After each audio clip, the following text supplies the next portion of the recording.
요한복음 4장 43절에서 54절까지의 말씀입니다. 이틀이 지남에 예수께서 거기를 떠나 갈릴리로 가시며 친히 증거하시기를 선지자가 고향에서는 높임을 받지 못한다 하시고 갈릴리에 이르심에 갈릴리인들이 그를 영접하니 이는 자기들도 명절에 갔다가 예수께서 명절 중 예루살렘에서 하신 모든 일을 보았음이더라.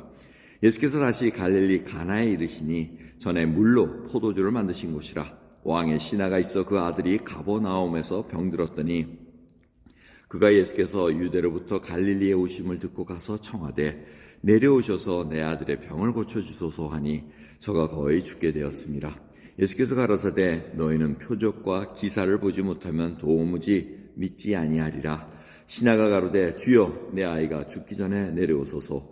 예수께서 가라사대 가라 내 아들이 살았다 하신대 그 사람이 예수의 하신 말씀을 믿고 가더니 내려가는 길에서 그 종들이 오다가 만나서 아이가 살았다 하거늘 그 낳기 시작한 때를 물은즉 어제 제7시에 열기가 떨어졌나이다 하는지라.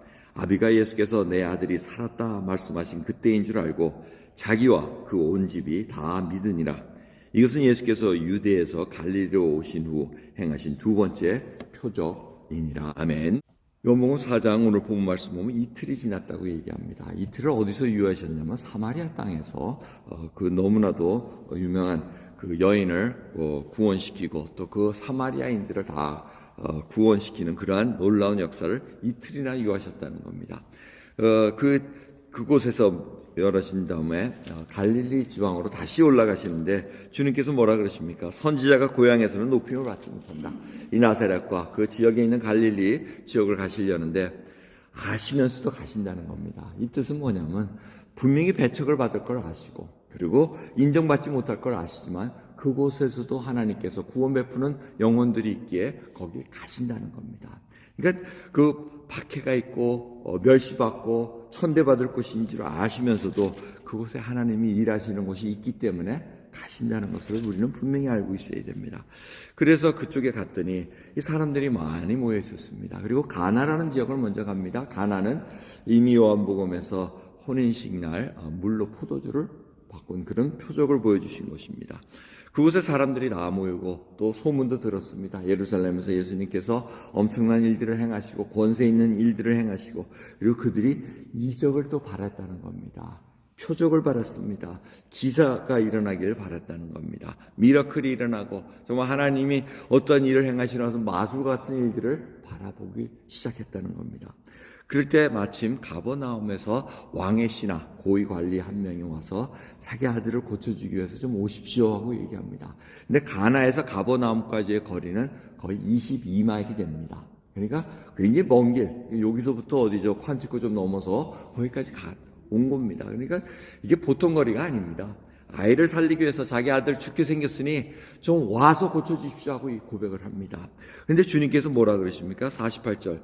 너희는 표적과 기사를 보지 못하면 도무지 믿지 아니하리라.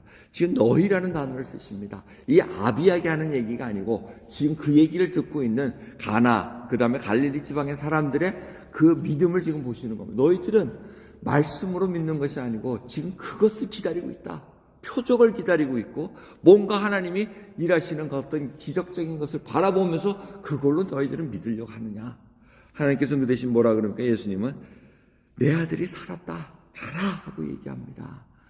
이 아비의 심정은 어떻겠습니까? 자기가 고위 관리직인데 좀 와서 내가 좀 권위 갖고 좀 얘기하면은 오셔서 좀 손에다 좀 아들을 손에다 이마에 손 얹어가지고 좀 기도 좀 해주시고 이래야 되지 않겠습니까? 그게 바람 아니겠습니까? 하지만 주님은 말씀으로 가라 이렇게 얘기합니다. 그런데 이분에게 어떤 믿음이 생깁니까? 50절 보면 예수의 하신 말씀을 믿고 가더니 믿음이 생깁니다. 이게 참 엄청난 일입니다. 우리가 그렇게 하나님의 말씀을 많이 듣고 성경을 읽는데 예수 그리스도께서 하신 말씀, 하나님께서 하신 말씀을 믿습니까? 다 우리는 하나님 뭔가 기적을 보여주세요. 뭐 원수를 확 죽여주세요. 이게 다 이런 겁니다. 아니에요. 하나님께서는 용서하고 축복기도 해주고 그리고 네가 견뎌라 십자가의 그 길을 걸어가라 자기를 부인하고 합력하여 선을 이루시는 하나님을 믿고 나가라 이 말씀밖에 안 하십니다. 그 믿고 나가는 길에 지금 이 아버지가 가는데 어떻게 됩니까? 내려가는 길에 종을 만납니다. 자, 이게 하루가 지났다는 얘기입니다. 주님께서 맞고 이 사람이 이제 터덜터덜 그래 이게 아이가 낳나 어떻게 걱정스럽습니다. 그런데 그 시에 주님께서 낳았다 얘기할 때 살았느니라 얘기할 때 그 시간에 이미 낳았다고 말씀합니다. 이 종들이 와서 언제 낳느냐니까 제7시에 열기가 떨어졌나이다. 7시는 오후 1시쯤을 얘기합니다.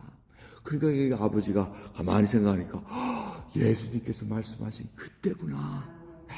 이때가 났구나 하고는 자기가 그 온 집이 다 믿었다고 얘기합니다. 여러분, 물론 이 표적이 하나님께서 보여주시는 믿음을 세우기 위한 방편입니다. 하지만 주님께서 뭐라 그러십니까? 너는 본고로 도마보고 한 얘기. 찔러 보니까 믿느냐? 보니까 믿느냐? 아니, 보지 않고 믿는 자가 복되도다고 말씀하십니다. 바로 저희들의 보고 하시는 말씀입니다. 주님이 하신 말씀을 믿고 우리가 따라갑니다. 그러면서 주님께서 이렇게 얘기하시고 요한은 어떻게 얘기합니까? 이 표적은 두 번째 표적이라고 얘기합니다. 이 표적이라는 것은 영어의 트랜슬레이션은 사인입니다. 사인. 여러분 사인의 뜻을 알죠? 사인은 목적지가 아닙니다. 목적지를 가리키는 겁니다. 예수를 향해서 가리킵니다. 하나님을 향해서 가리킵니다. 우리가 병이 낫고 환경이 좋아지고 진급을 하고 이거 다 정말 사인에 불과합니다. 그게 하나님이 아니라는 겁니다. 하나님이 일을 행하시고 이 일을 통해서 하나님이 누구신가를 증명해내기를 원하신다는 겁니다. 여러분 그렇게 우리의 믿음의 길은 하나님을 증거하시는 것이지 우리가 무슨 병이 나았다 진급이 됐다 돈을 잘 벌었다 이거는 아니라는 겁니다. 그냥 사인에 불과합니다. 하나님을 가리키는 것에 불과한 것이지 그게 다이냐 그걸 쫓아다니는 사람들은 많습니다. 하지만 그게 아니라는 것. 하나님께서는 말씀으로 인해서 모든 것이 이루어졌다는 것을 생각하시면서 오늘 혹시라도 저희들은 표적을 쫓아다니는 자들은 아닌가.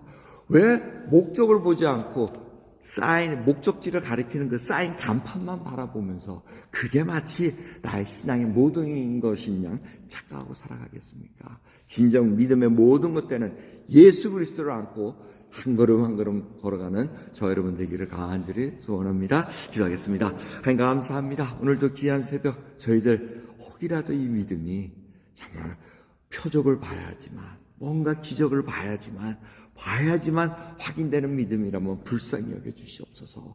오늘 주님 말씀만으로 통해서 정말 모든 것이 이루어지고 주님께서 행하신 모든 것이 이제는 예수 그리스도만 한 분으로 족하다는 그 놀라운 고백으로 오늘도 귀한 하루 시작할 수 있도록 은혜 베풀어 주시옵소서. 감사드리며 예수 그리스도의 이름으로 기도드리옵나이다. 아멘.